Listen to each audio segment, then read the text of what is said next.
कि शालिनी के पेट से भी उस शैतान को जन्म लेना है, इसलिए उसने उसके साथ ये सब किया है। ठीक पहचाना तुमने। अब मैं तुम्हें एक ऐसा सिंदूर दूंगा जिसे तुम्हें ले जाकर उस लड़की के पेट पर लगाना होगा। क्या ऐसा करने से सब कुछ ठीक हो जाएगा?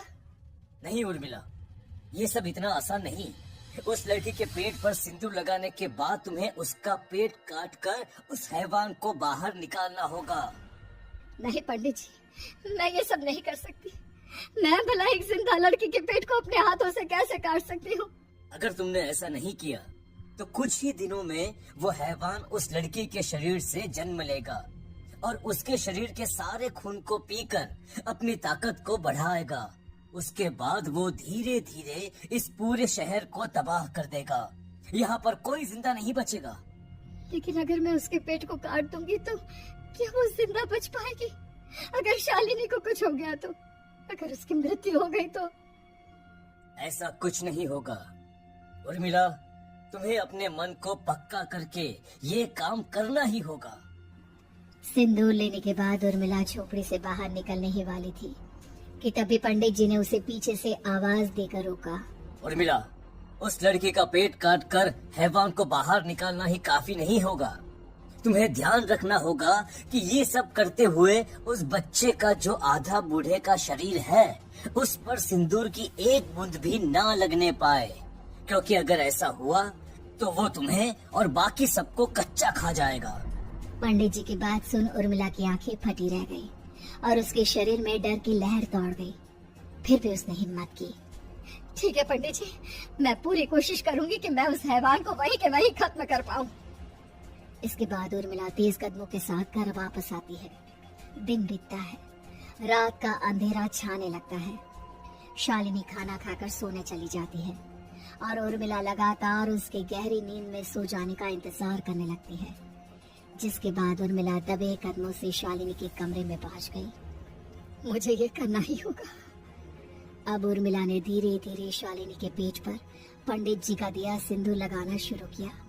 उर्मिला के हाथ बुरी तरह से कांप रहे थे। उसके एक हाथ में चाकू था जिससे वो पेट काटने वाली थी। उर्मिला ने एक नजर शालिनी के चेहरे की तरफ देखा और फिर डरते हुए उसके पेट पर चाकू चलाना शुरू किया। कमाल है, मैं इसका पेट काट रही हूँ और ये आराम से सो रही है। इससे दर्द नहीं हो रहा क्या? तभी अचानक उर्मिला के कानों में बच्चे की रोने की आवाज सुनाई देने लगी। उसने घबराकर चारों तरफ देखा पर वहाँ पर कोई नहीं था। बस रोने की आवाज लगातार आ रही थी। उर्मिला बिना रुके लगातार शालिनी के पेट को काटती रही। उसे इस बात का भी ध्यान रखना था कि सिंदूर बच्चे के बूढ़े आदमी वाली शरीर के हिस्से पर ना लगे। कुछ ही देर में वो हैवानी बच्चा उर्मिला के हाथों में था। उसने बड़ी ही सावधानी से उस बच्चे को बाहर निकाला और पंडित जी के कहे अनुसार उसे घर से दूर जलाने के लिए ले गई। पर तभी उसके सामने वही बूढ़े शरीर और बच्चे के चेहरे वाला बच्चा आ गया। अपनी गोद में और सामने भी बच्चे को देखकर उर्मिला हैरान रह गई। मुझे इतनी हिम्मत कैसे आ गई तुम्हारी? तुम पैदा नहीं हुए हो और मुझे पता है जब तक तुम्हारा जन्म नहीं हो जाता तो मुझे कुछ नहीं कर सकते।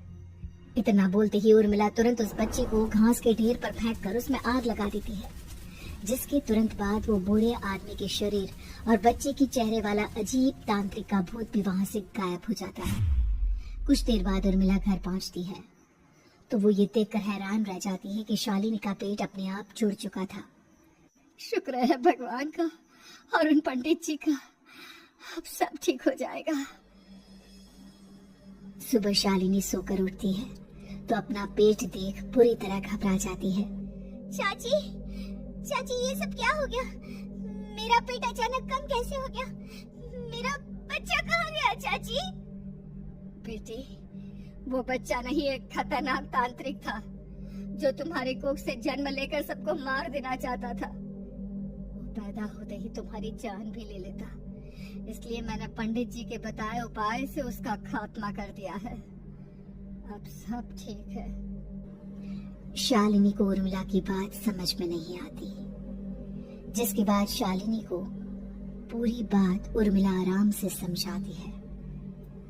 अब वो दोनों ही भगवान का शुक्र अदा करती हैं और एक साथ रहने लगती हैं।